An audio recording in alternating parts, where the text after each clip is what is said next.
Bismillahirrahmanirrahim. Saya Fatimah Aulia Rahma dari kelas Biologi S semester 7. Di sini saya akan memaparkan materi pembelajaran dengan bantuan aplikasi Filmora.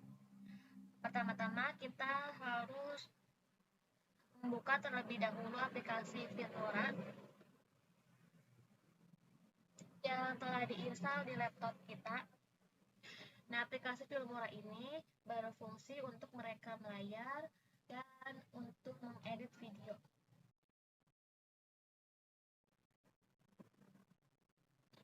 Nah, apabila telah terbuka, kita klik New Project. Nah, ini dia tampilan awal dari Filmora ini. Untuk merekam layar laptop, kita klik menu Record. Di sini ada 3 pilihan. Untuk merecord atau merekam layar laptop, kita klik Record PC Screen.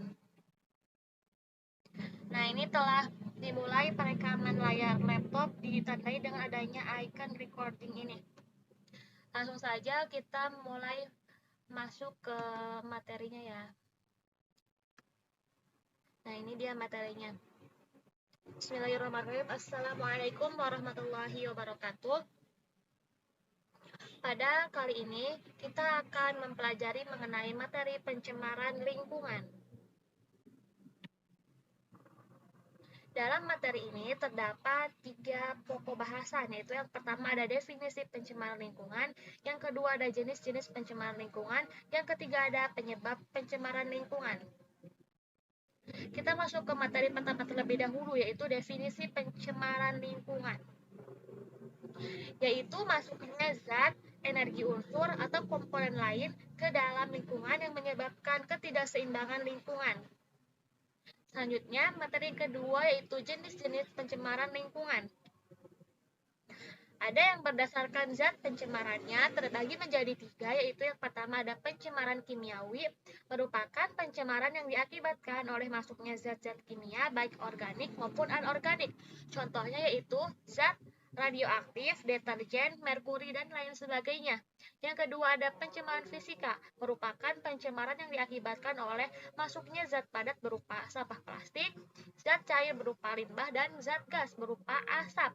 Dan yang ketiga ada pencemaran biologi, yaitu pencemaran yang diakibatkan oleh masuknya berbagai mikroorganisme, contohnya yaitu adanya bakteri E. coli atau Entomobacter. Selanjutnya ada juga yang berdasarkan tempat terjadinya pencemaran. Nah, yang pertama ada pencemaran udara, yaitu peristiwa masuknya atau tercampurnya polutan ke dalam lapisan udara yang dapat mengakibatkan menurunnya kualitas udara. Ini dia gambaran dari pencemaran udara, di mana orang-orang di sekitar industri atau pabrik terganggu pernapasannya oleh adanya asap yang dikeluarkan oleh pabrik tersebut. Selanjutnya ada pencemaran tanah, merupakan keadaan atau suatu kondisi di mana bahan atau zat kimia buatan manusia masuk dan merubah lingkungan tanah alami yang disebabkan karena adanya polutan atau kontaminan yang mencemari tanah. Ini merupakan gambaran dari pencemaran tanah, di mana tanah di sini tercemar dikarenakan oleh adanya sampah-sampah di sekitarnya. Selanjutnya ada pencemaran air, merupakan masuknya makhluk hidup, zat, energi, atau komponen lain ke dalam air, sehingga kualitas air menurun sampai ke tingkat yang tertentu yang menyebabkan tidak berfungsi lagi sesuai dengan semestinya air tersebut. Ini merupakan gambaran dari pencemaran air, yaitu pencemaran air di laut, di mana banyak sekali sampah-sampah yang terbawa atau dibuang ke lautan ini, yang mengakibatkan adanya pencemaran air dan merusak ekosistem di lautan tersebut. Selanjutnya ada pencemaran suara, merupakan gangguan pada lingkungan yang diakibatkan oleh bunyi atau suara yang mengakibatkan makhluk hidup di sekitarnya tidak nyaman. Pencemaran ini diakibatkan oleh suara-suara yang bervolume tinggi yang mengakibatkan adanya kebisingan.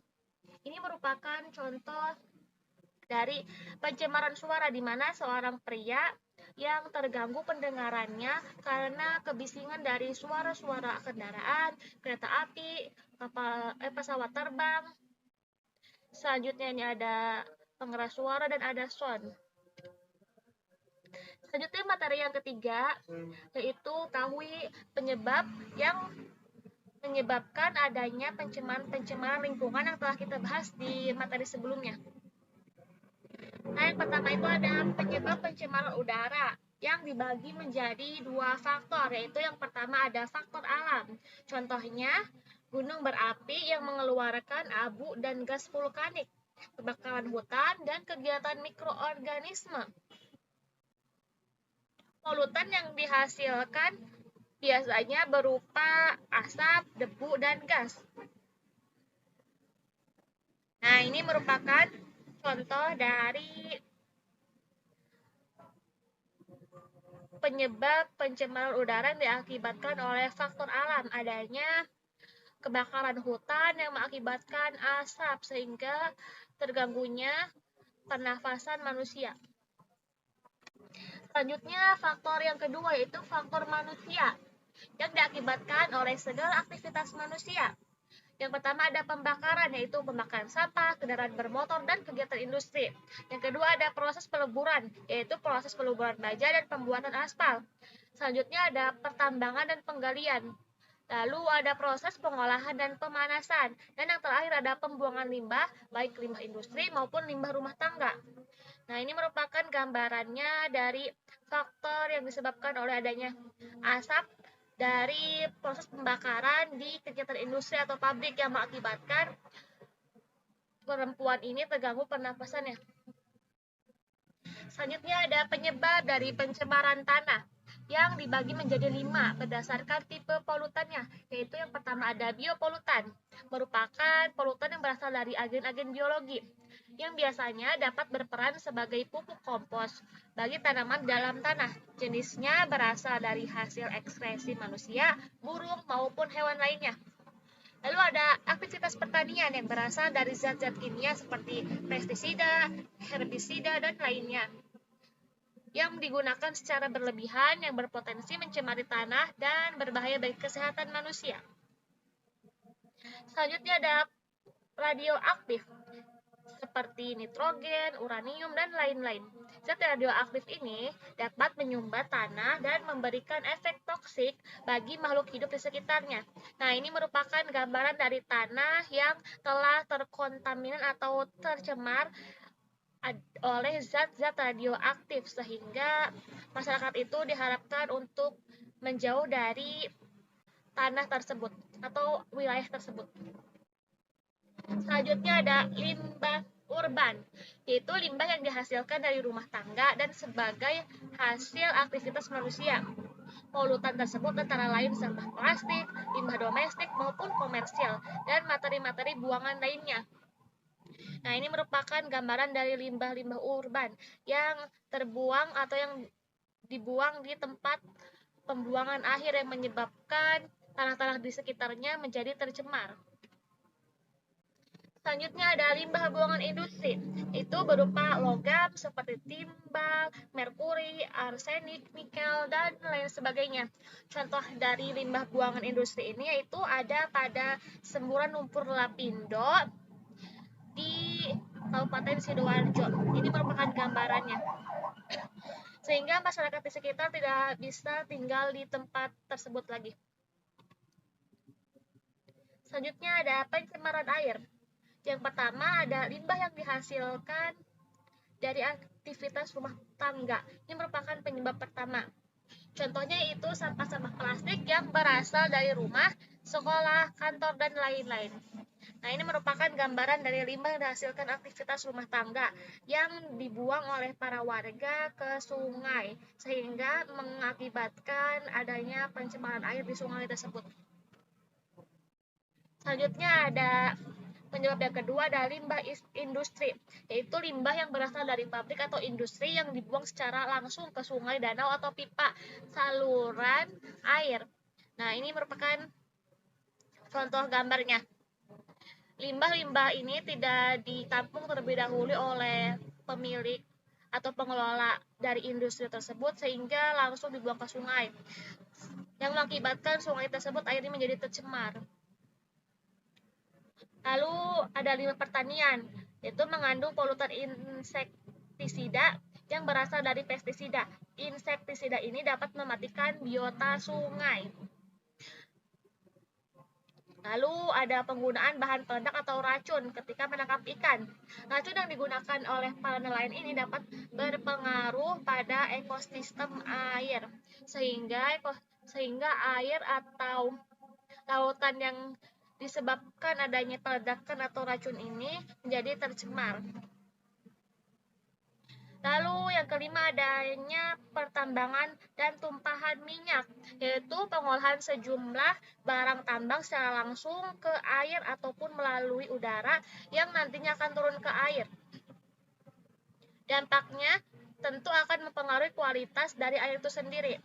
Nah, ini merupakan contoh gambaran dari adanya pertambangan sehingga air-air di sekitarnya itu menjadi tercemar, dan ada juga tumpahan minyak di laut yang menyebabkan pencemaran air yang berbahaya. Ini merupakan contoh dari tumpahan minyak tersebut.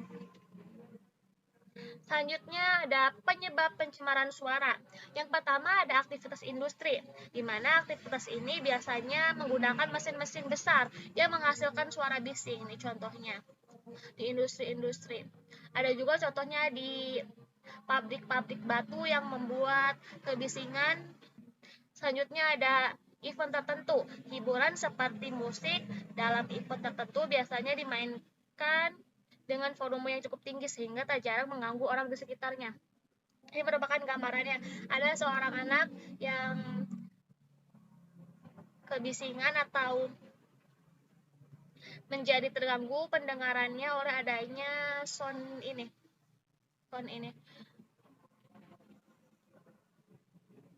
Selanjutnya yaitu suara mesin kendaraan. Suara mesin kendaraan ini seringkali menimbulkan kebisingan yang cukup mengganggu pendengarnya.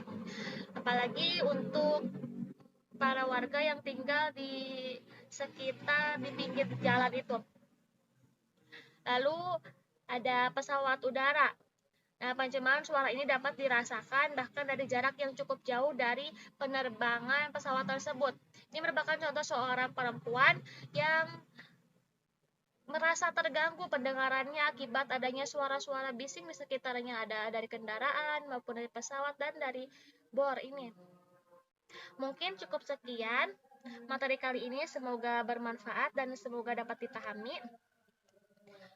Terima kasih. Wassalamualaikum warahmatullahi wabarakatuh. Setelah selesai merecord video pembelajarannya, kita klik add to project hasil dari record tadi ya. Nah, di sini kita disuruh memilih resolusinya. Di sini saya akan memilih resolusi yang ini saja.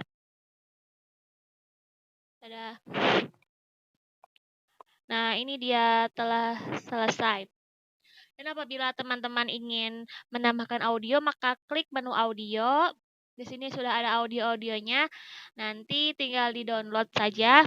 Lalu ada title atau untuk menambahkan judul-judul atau keterangan di video.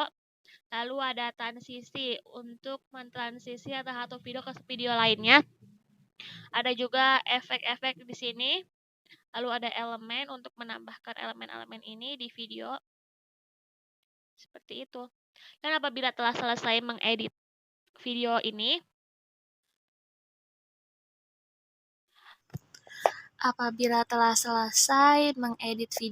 di aplikasi Filmora, selanjutnya kita harus mengekspor file video ini agar tersimpan di laptop. Kita klik export, maka akan menghasilkan tampilan seperti ini. Klik lagi tulisan export, lalu akan muncul prosesnya seperti ini. Kita tunggu sampai 100%. Baik, apabila telah 100% prosesnya selesai, kita selanjutnya harus mengklik Find Target untuk mengetahui apakah telah tersimpan atau tidak. Nah, itu dia telah tersimpan di file lokal disk D di laptop. Apabila telah tersimpan, selanjutnya adalah membuka video tersebut. Baik, mungkin cukup sekian pemaparan dari saya. Kurang dan kurangnya mohon dimaafkan. Semoga dapat bermanfaat. Wassalamualaikum warahmatullahi wabarakatuh.